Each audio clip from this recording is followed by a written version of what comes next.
Hello students, good morning everybody. कल हमने नया chapter introduction to analytical chemistry start किया है और उसके अंदर इंट्रोडक्टरी पार्ट और साथ ही साथ इम्पोर्टेंस ऑफ एनालिटिकल केमिस्ट्री हमने स्टडी किया है। आज का जो हमारा टॉपिक स्टडी के लिए होगा that is mathematical operation and error analysis.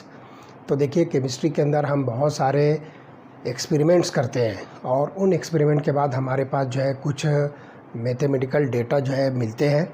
वो मैथमेटिकल डेटा जो होते हैं, सबमिशन से पहले हमें उसको जो है बिल्कुल सही और परफेक्ट जो है बनाना है। उसके अंदर कोई भी एरर नहीं होने चाहिए। ऐसा ना हो कि जैसे तैसे जो है आपके पास जो एक्सपेरिमेंटल डेटा जो है कलेक्ट हुआ और उसको उठा के ऐसे ही जो है सबमिट कर दिए, फिर वो चाहे कितना परफेक्ट है नहीं है उससे हमें कोई लेना देना नहीं, हमको फुर्सत मिल गई। तो ऐसा नहीं होना चाहिए, बल्कि आपका जो केमिकल एनालिसिस के बाद में जो डेटा कलेक्ट हुआ है वो डेटा जो है एरर लेस होना चाहिए। उसके अंदर किसी भी तरह का कोई फॉल्ट या कोई मिस्टेक नहीं होनी चाहिए। तो एरर लेस डेटा बनाने के लिए कुछ मैथमेटिकल ऑपरेशन करते हैं। उनमें से एक मैथमेटिकल ऑपरेशन है साइंटिफिक नोटेशन, और that is also called as exponential notation. तो आप देखिए कि हमारे पास जो है कुछ नंबर्स होते हैं। तो केमिस्ट्री के अंदर वो नंबर्स जब आप देखोगे तो वो जो है बहुत ही लार्जर नंबर ऑफ़ डिजिट्स उसके अंदर जो होते हैं, सो मेनी डिजिट्स उसके अंदर होते हैं। जैसे कि मैं आपको एक नंबर बताता हूँ।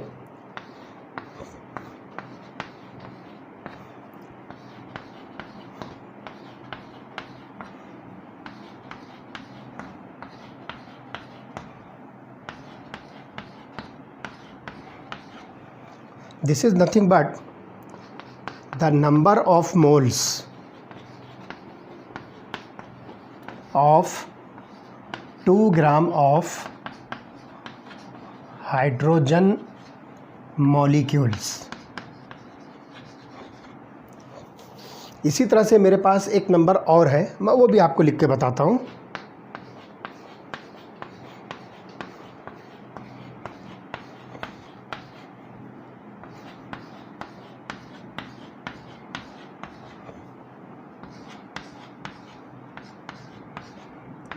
ग्राम। तो ये जो है आपको मिलता है mass of hydrogen atom. This is nothing but mass of hydrogen atom. अब ये दो नंबर जब आप देखते हो तो आप इस नंबर को देखिए कि ये नंबर जो है बहुत ही लार्जेस्ट नंबर है and having so many zeros.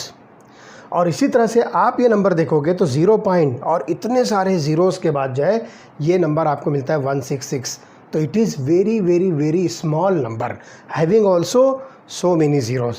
तो अब ये नंबर्स देखकर जो है बड़ा अजीब सा लगता है, एक मजाक सा लगता है कि अरे ये इतना बड़ा नंबर क्या और इतने सारे ज़ीरोज़, इसका मतलब क्या। अगर आप इसको कैलकुलेशन में लेते हो तो कोई डिवाइस यूज़ करते हो, कैलकुलेटिंग डिवाइस, जैसे कि फॉर एग्जांपल आप जो है कैलकुलेटर अगर यूज़ करते हो तो इतने सारे ज़ीरोज़ और इतने बड़े डिजिट्स वाले जो है नंबर, इतने लार्जर डिजिट्स वाले नंबर आपको कैलकुलेटर की स्क्रीन पर नहीं मिलेंगे। तो इसके लिए जो है एक सिंपल जो है ऑपरेशन हमारे पास है, मैथमेटिकल ऑपरेशन। तो यहाँ पर जो है उसको हम साइंटिफिक नोटेशन कहेंगे।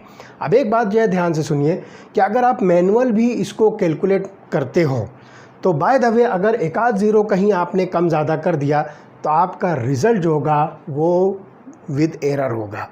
वो रिज़ल्ट आपका जो है रॉन्ग हो सकता है। से फॉर एग्ज़ाम्पल यहाँ पर आपने एक ज़ीरो कम कर दिया तो 10 टाइम्स जो है इसका रिज़ल्ट जो है कम हो जाएगा, और एक ज़ीरो आपने इसमें इंक्रीज़ कर दिया तो रिज़ल्ट आपका 10 टाइम जो है ज़्यादा आ जाएगा। बिल्कुल वही चीज़ आपको यहाँ पर मिलेगी कि इसमें भी कहीं आप एक आध ज़ीरो जो है लिखने में कम ज़्यादा कर दोगे तो आपके रिज़ल्ट के अंदर एरर आएगा, आपका रिज़ल्ट जो है रॉन्ग हो जाएगा। तो इसके लिए जो है एक सिंपल एप्लीकेशन हमारे पास है, that is called as scientific notation. तो उसके लिए हमारे पास जो है एक सिंपल फार्मूला है, that is nothing but n multiplied by 10 to the power small n। ये फार्मूला हमारे पास है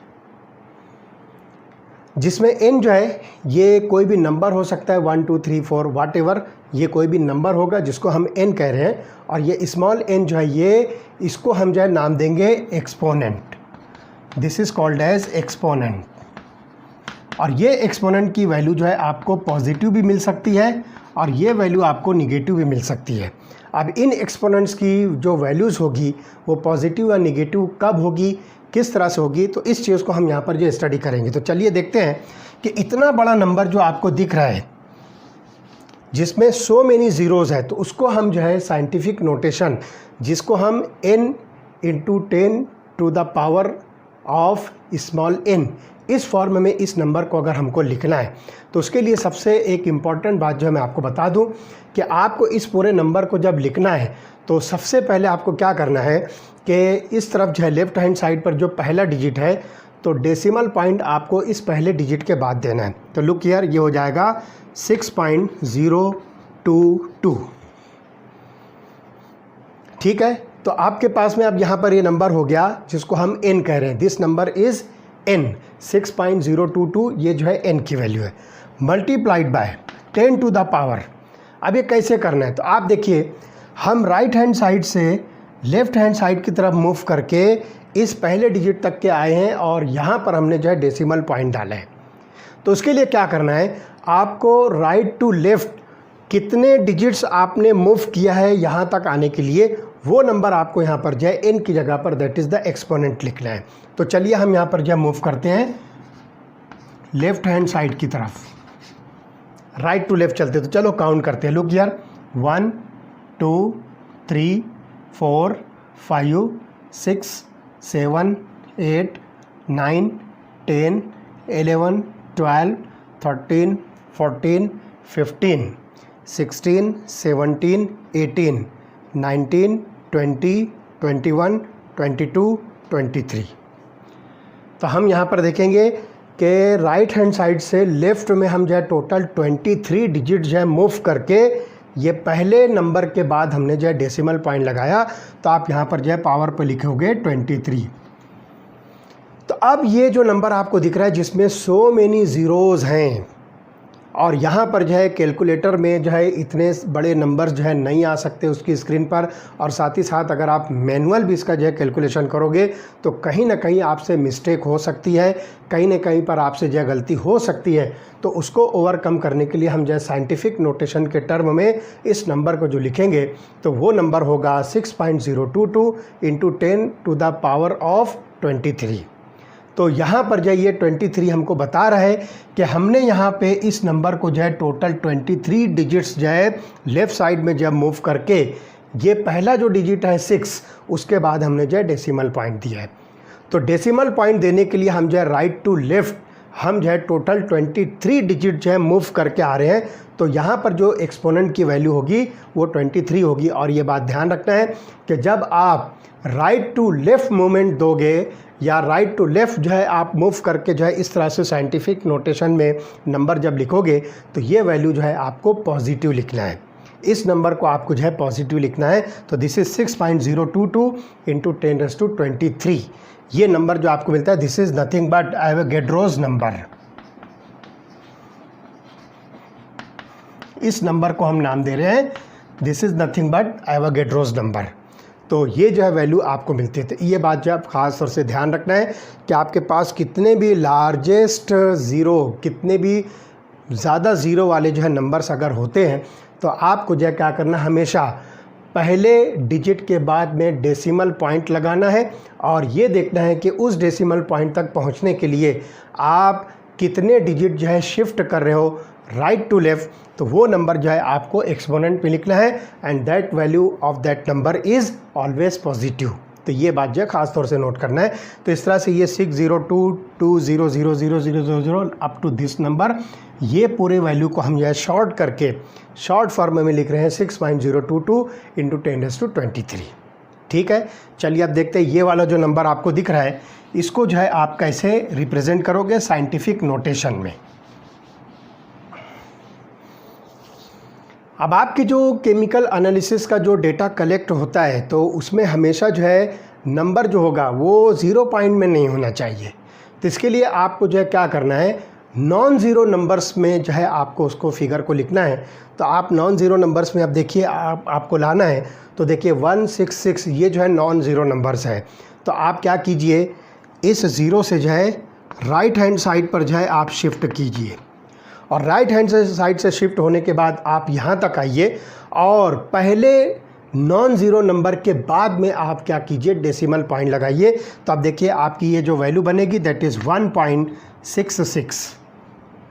ये जो 166 जो लिखा हुआ है इतने सारे ज़ीरोज़ के बाद, तो आप जो यहाँ पर जो है डेसिमल पॉइंट को जो है राइट हैंड साइड की तरफ शिफ्ट कीजिए और जहाँ भी नॉन ज़ीरो नंबर स्टार्ट होता है तो पहले नॉन ज़ीरो नंबर के बाद जो है आप डेसिमल पॉइंट लगा दीजिए। उसके बाद मल्टीप्लाइड बाय 10⁻⁴। अब कितने डिजिट जो है आप इस तरफ जो है शिफ्ट किए हो वो नंबर यहाँ पर जो है एक्सपोनेंट में आएगा। ठीक है, तो चलो देखते हैं, काउंट करते हैं। 1 2 3 4 5 6 7 8 9 10 11 12 13 14 15 16 17 18 19 20 21 22 23 24।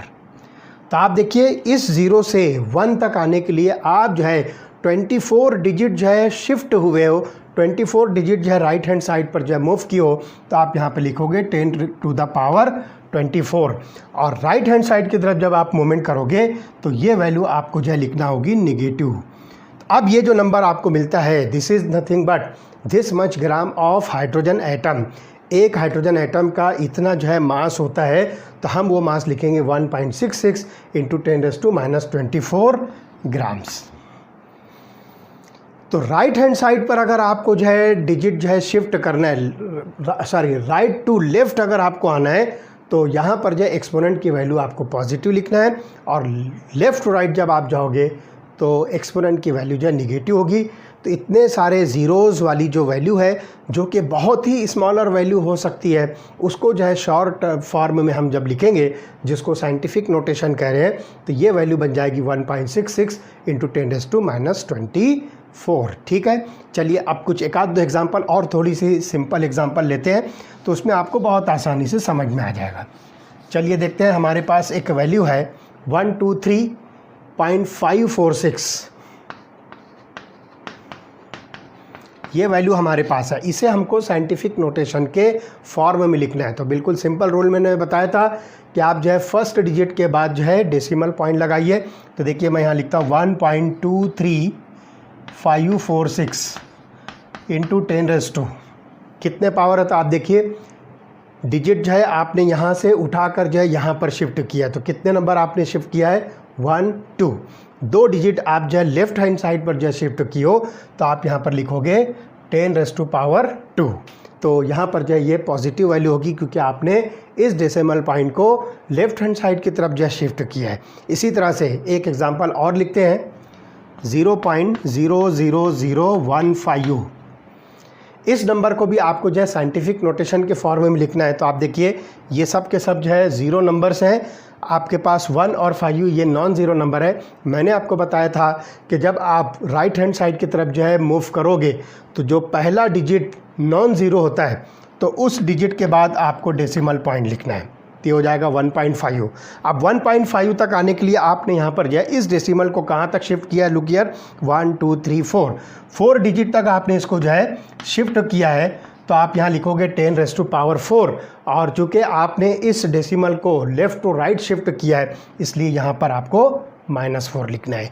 तो 123.546 इसको साइंटिफिक नोटेशन में हम लिखेंगे 1.23546 इंटू 10⁻² और यहाँ पर 0.00015 को हम साइंटिफिक नोटेशन में लिखेंगे 1.5 इंटू 10⁻⁴।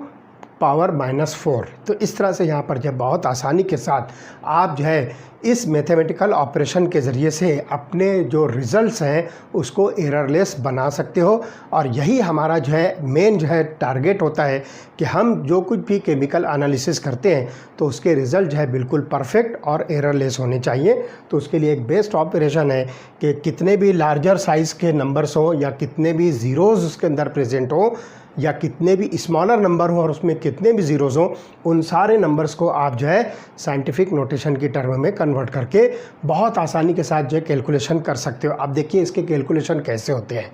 तो साइंटिफिक नोटेशन का एडिशन, सब्ट्रैक्शन और मल्टीप्लिकेशन बहुत आसानी से आप जो कर सकते हो। तो चलिए देखते हैं एडिशन और सब्ट्रैक्शन जो है इन साइंटिफिक नोटेशन का हम किस तरह से करेंगे और उसके रूल क्या होते हैं। तो सबसे पहले देखिए addition and subtraction of scientific notation.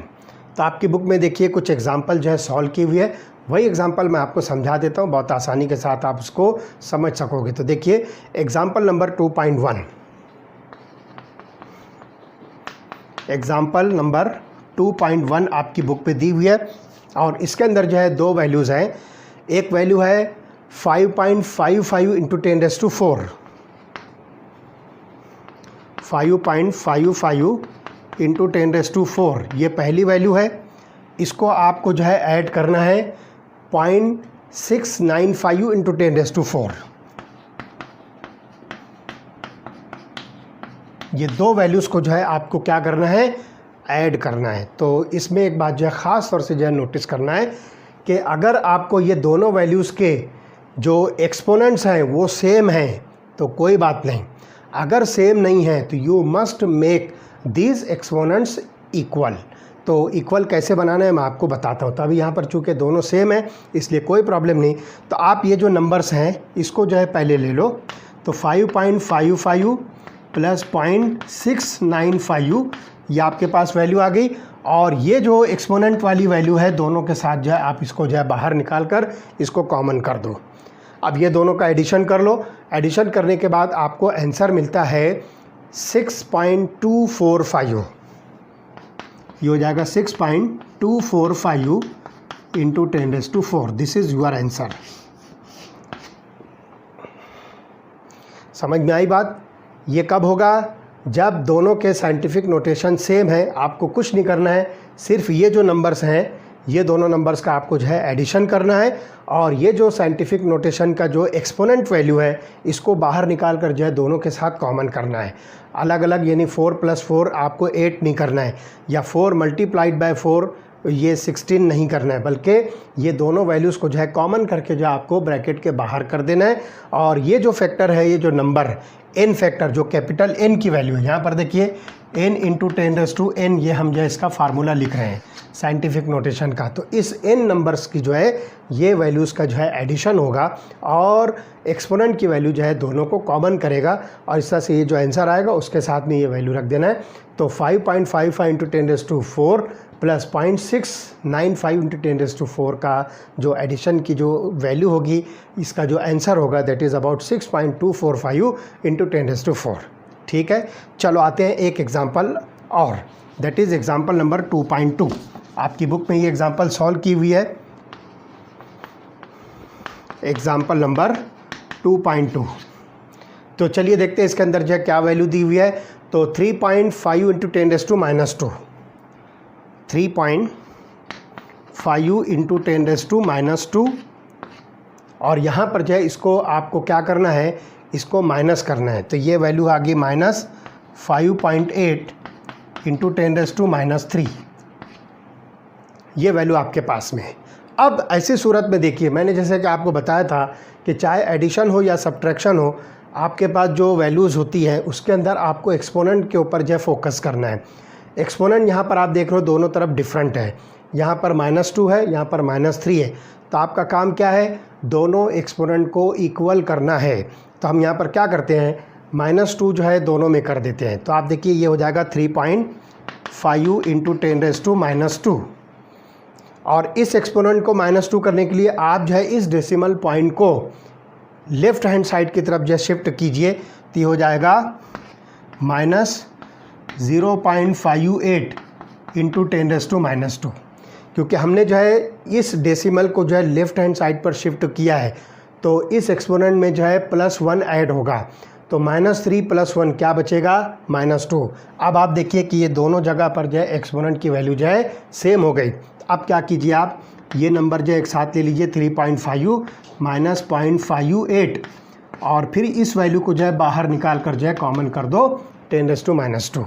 अब इसका जो है सब्ट्रैक्शन कीजिए, 3.5 माइनस 0.58, तो आपको आंसर मिलता है 2.92। तो योर आंसर इज़ 2.92 इंटू 10⁻²। तो इस तरह से जो है बहुत आसानी के साथ आप साइंटिफिक नोटेशन का एडिशन ऑफ सब्ट्रैक्शन जो है कर सकते हो। तो ये बात जो ध्यान रखना है कि चाहे एडिशन हो या सब्ट्रैक्शन हो, आपके पास में ये जो वैल्यूज़ हैं इसके एक्सपोनेंट जो है सेम होने चाहिए, इक्वल होने चाहिए। अगर नहीं है तो आप उस एक्सपोनेंट की वैल्यू को पहले इक्वल बनाइए, उसके बाद जो n फैक्टर जो वैल्यूज़ हैं, ये जो नंबर्स हैं, इनका एडिशन या सब्ट्रैक्शन कीजिए, और जो एक्सपोनेंट्स हैं उन एक्सपोनेंट्स को जो है आप बाहर निकालिए ब्रैकेट के बाहर और उसको जो है कॉमन कीजिए।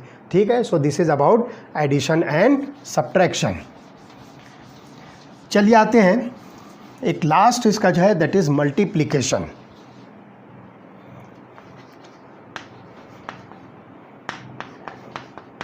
साइंटिफिक नोटेशन का मल्टीप्लिकेशन आप जो है बहुत आसानी से कर सकते हो। तो यहाँ पर भी आप देखिए कि आपकी बुक में जो सॉल्व्ड एग्जांपल है वही लेंगे। तो देखिए एग्जांपल नंबर 2.3, एग्जांपल नंबर 2.3। तो इसमें देखिए एक वैल्यू है 5.6 इंटू 10⁵, 5.6 इंटू 10⁵ मल्टीप्लाइड बाय दूसरी वैल्यू आपको दी गई है, दैट इज 6.9 इंटू 10⁸। अब ध्यान से सुनिए, आपको यहाँ करना क्या है। अभी हमने एडिशन और सब्ट्रैक्शन में ये जो एक्सपोनेंट की वैल्यू है इसको हमने क्या किया, इक्वल बनाया था। लेकिन मल्टीप्लिकेशन में आपको इस वैल्यू को इक्वल नहीं करना है। इसके लिए आपको क्या करना है, पहले ये दोनों नंबर्स एक जगह कर लीजिए, 5.6 इंटू 6.9 मल्टीप्लाइड बाय 10⁻²। अब यहाँ पर जो आपके पास एक्सपोनेंट की वैल्यू है, मल्टीप्लिकेशन में आप इस एक्सपोनेंट की वैल्यू को ऐड कीजिए, तो ये हो जाएगा 10⁵ प्लस 10⁸। तो इस तरह से हम लिखेंगे 10⁵ प्लस 8। ठीक है, अब आइए इन दोनों का जो है आप मल्टीप्लिकेशन कर लीजिए। तो इनका मल्टीप्लिकेशन करने के बाद आपको आंसर मिलता है 38.64। ये होता है 38.64 इंटू 10⁵ प्लस 8 कितना हो गया, 13। तो आपका आंसर है 38.64 इंटू 10⁻13। लेकिन ध्यान रखिए कि आपके पास जो कुछ भी कैलकुलेशंस होते हैं और उसका जो रिज़ल्ट बनता है, तो उस रिज़ल्ट के अंदर एक ख़ास बात आपको याद रखना है कि आपका रिज़ल्ट हमेशा ऐसा होना चाहिए जिसमें डेसिमल पॉइंट जो है पहले डिजिट के बाद होना चाहिए। अब आप यहाँ पर देख रहे हो, ये जो आंसर आपको मिल रहा है तो इसमें डेसिमल पॉइंट जो है 2 डिजिट के बाद मिल रहा है, 38। तो 3 और 8 ये 2 डिजिट्स हैं, उसके बाद ये डेसिमल पॉइंट है। तो आप क्या कीजिए, इसको मैनेज कीजिए और इस डेसिमल पॉइंट को एक नंबर जो है, एक डिजिट जो है आप लेफ़्ट हैंड साइड पर जो शिफ्ट कीजिए। तो आपका आंसर होना चाहिए 3.864 इंटू 10⁻13 आपने जहाँ पर जो लिया है। ठीक, ऑलरेडी ये 13 है, लेकिन डेसिमल जो है लेफ़्ट हैंड साइड पर जो है शिफ्ट हुआ है, इसलिए आप इसके अंदर एक्सपोनेंट में +1 ऐड करोगे, क्योंकि वैल्यू जो है पॉजिटिव होती है। तो एक नंबर जो है आप लेफ़्ट हैंड साइड पर शिफ्ट हुए हैं, तो 10⁻13 में एक ऐड करोगे तो आपका जो रिज़ल्ट बनेगा वो 10⁻14 होगा। तो दिस इज़ योर आंसर। बजाय 38.64 इंटू 10⁻13 लिखने के आपको आंसर लिखना है 3.864 इंटू 10⁻14। तो ये बात जो है ख़ास तौर से ध्यान रखना है कि जब आप मल्टीप्लिकेशन करोगे तो एक्सपोनेंट में कोई चेंज नहीं करना है, एज़ इट इज़ वो एक्सपोनेंट्स को यहाँ पर जो आपको क्या करना है, ऐड कर देना है। ठीक है, और जो आपका आंसर आएगा वो आंसर हमेशा सिंगल डिजिट के बाद जो है आपको डेसिमल पॉइंट लगाना है। ठीक है, चलिए अब आते हैं, आपकी बुक में एक एग्ज़ाम्पल और सॉल्व की हुई है, वो एग्ज़ाम्पल है 2.4।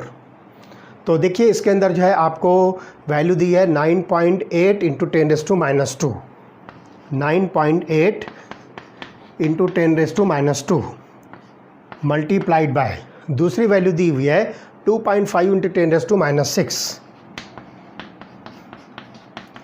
ठीक है, तो आपको क्या करना है, एक्सपोनेंट्स को ऐड करना है। तो पहले ये वैल्यू एक जगह कीजिए, 9.8 इंटू 2.5 मल्टीप्लाइड बाय 10⁻² प्लस -6। चूँकि दोनों ही एक्सपोनेंट जो है निगेटिव है, इसलिए यहाँ पर जो है ये -6 और ये -2 दोनों का एडिशन करना है। तो आप देखिए ये वैल्यू को जब आप सॉल्व कर लोगे तो आपको आंसर मिलेगा 24.50 इंटू 10⁻²। अब देखिए ये -2 और ये प्लस माइनस माइनस, तो -2 -6 होगा। ठीक, अब आगे आइए, ये वैल्यू बनेगी 24.50 इंटू 10⁻⁻⁸ बराबर -2 -6 ये होता है 8, ठीक है। तो -8, तो ये आंसर आपका मिलता है 24.50 इंटू 10⁻⁸। लेकिन मैंने अभी आपको बताया कि 2 डेसिमल के बाद जो है पॉइंट या आगे और भी ऐसे नहीं होना चाहिए, बल्कि आपका आंसर पहले डिजिट के बाद जो है डेसिमल, तो ये हो जाएगा 2.450 इंटू 10⁻⁸ था। आपने एक डिजिट जो है लेफ्ट हैंड साइड जब मूव किया है तो इसमें जो है +1 ऐड करो, तो -8 + 1 कितना बनता है -7। तो आपका आंसर बनेगा 2.450 इंटू 10⁻⁷। तो इस तरह से जो है बहुत आसानी के साथ आप एडिशन, मल्टीप्लिकेशन और एडिशन, सब्ट्रैक्शन और मल्टीप्लिकेशन साइंटिफिक नोटेशन का जो है बहुत आसानी के साथ कर सकते हो और अपने रिजल्ट्स को जो है आप एररलेस जो है बना सकते हो, ठीक है। तो अब एक शॉर्ट बात मैं आपको सिर्फ जो है सबका मिलाकर जो है इकट्ठे बताता हूँ, उसको जो है आप याद रखिए। साइंटिफिक नोटेशन में जितने भी बड़े नंबर्स दिए हुए हों तो उनमें अगर आप डेसिमल या डिजिट्स में अगर आप जो है लेफ्ट हैंड साइड की तरफ मूव कर रहे हो, लेफ्ट हैंड साइड, तो उस वक्त आपके पास जो है एक्सपोनेंट ये वैल्यू पॉजिटिव होनी चाहिए। और अगर आप राइट हैंड साइड पर मूव कर रहे हो तो एक्सपोनेंट की वैल्यू आपकी निगेटिव होगी। समझ में आई बात? बहुत सारे जो है ज़ीरोज़ हैं आपके पास, नंबर्स हैं, और आप जो है लेफ़्ट हैंड साइड की तरफ जब मूव कर रहे हो तो जो एक्सपोनेंट होगा 10⁻⁴ की जो वैल्यू n की, स्मॉल n की जो वैल्यू होगी वो आपको पॉजिटिव लिखना है। और राइट हैंड साइड की तरफ जो है आप अगर शिफ्ट करते हो तो 10⁻⁻n जो है उसकी वैल्यू आपको लिखना है निगेटिव, ठीक। इसी तरह से साइंटिफिक नोटेशन के एडिशन और सब्ट्रैक्शन में exponents are made equal. Addition और सब्ट्रैक्शन जब कर रहे हो तो एक्सपोनेंट्स को आप जो है इक्वल बनाइए। उसके लिए जो भी हो सकता है आप उसकी जो है मूवमेंट कीजिए इस हिसाब से, और फिर जो उसके एक्चुअल जो नंबर है कैपिटल N की जो वैल्यू, उनका एडिशन और सब्ट्रैक्शन कीजिए, ठीक। और इसी तरह से मल्टीप्लिकेशन में आपके पास जो एक्सपोनेंट है, एक्सपोनेंट्स आर एडेड। आप जो एक्सपोनेंट्स का जो है एडिशन कर दीजिए और उसको जो है बाहर निकाल कर जो है कॉमन लिखिए, और इस तरह से जो अपनी रिज़ल्ट सबमिट कीजिए। और result must be having decimal point after first digit. बस इतनी चीज़ें जो आपको याद रखना है, तो साइंटिफिक नोटेशन या एक्सपोनेंशियल नोटेशन जो है आपको बहुत आसानी के साथ समझ में आ जाएगा। ओके, तो यहाँ पर जो हम स्टॉप करते हैं। इसके बाद जो है आगे और भी जो है एक्यूरेसी और प्रेसिजन वाले जो है टॉपिक्स हैं वो हम इसके बाद जो है इसकी डिटेल स्टडी करने वाले हैं। Okay, we stop here.